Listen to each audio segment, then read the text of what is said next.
Mo boy pa na du pito le Asuling katon pia No huwag mi thil to alo tingin Kan kilveng siyam lo Kapur ka kalay dang siyama Về tu cha chia Kathilong so lay merlo Tingin ka siyam ko Kadubig le Warbig bitsu Say san ko Boy pa biyaning ino Dormi le Tunang itaki Boy pa biyano Ganun ako'y say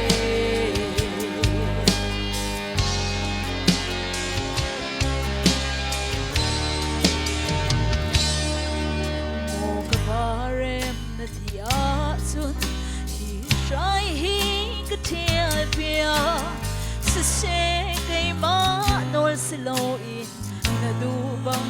sa se sisuhan anon akong nol ang ay balo abado ning longhi anon laire tu asi kadubig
sining iduna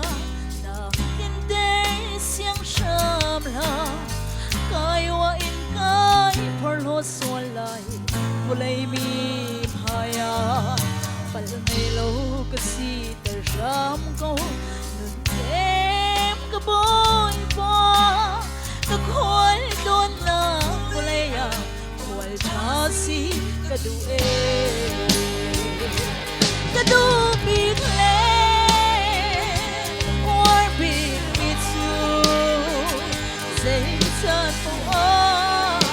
Boy pa biyaning ino Dormi le Tunang itaki Boy pa biyago Ganun ako'y say Kadubig